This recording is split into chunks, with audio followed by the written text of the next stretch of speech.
Pakistan super league ചെന്നുപെട്ടിരിക്കുന്ന ഒരു നാണക്കേടാണ്. ഏറ്റവും ഒടുവിൽ പാകിസ്ഥാൻ സൂപ്പർ ലീഗിനെ വിട്ട് ഒരു താരം കൊൽക്കത്ത നൈറ്റ് റൈഡേഴ്സ്, അതായത് ഇന്ത്യൻ പ്രീമിയർ ലീഗുമായി കരാറിലേർപ്പെട്ടിരിക്കുകയാണ്. സിംബാബ്വേയുടെ പേസർ ബ്ലെസ്സിംഗ് മുസറബനിയാണ് ഇത്തരത്തിൽ ഒരു ചെയ്തത്. ഇത് ചില്ലറയൊന്നുമല്ല പാകിസ്ഥാനെ പ്രകോപിപ്പിച്ചിരിക്കുന്നത്.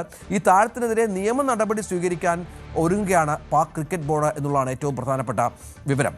PSL ലേലത്തിൽ അൺസോൾഡായി ഇരുന്ന മുസറബനി പിന്നീട് വെസ്റ്റ് ഇൻഡീസ് താരം ഷമാർ ജോസഫിന് പകരമായി ഇസ്ലാമാബാദ് യുണൈറ്റഡുമായി കരാർ ഒപ്പിട്ടിരുന്നു. എന്നാൽ IPL നിന്നുള്ള ഓഫർ വന്നതോടെ PSL ഉപേക്ഷിക്കാൻ മുസറബനി തീരുമാനിക്കുകയായിരുന്നു എന്നാണ് വിവരം.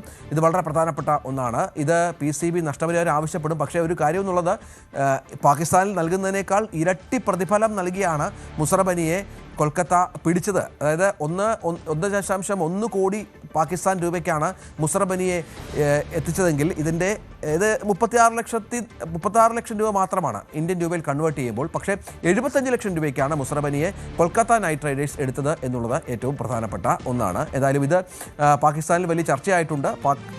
പാക് ലീഗിന് വലിയ നാണക്കേടുമായിട്ടുണ്ട്. കഴിഞ്ഞ വർഷവും സമാനമായി ഒരു താരം പാക് ക്രിക്കറ്റ് ലീഗ് വിട്ട് ഇന്ത്യൻ ലീഗിലേക്ക് ചേർന്നിരുന്നു. മറ്റൊരു വാർത്ത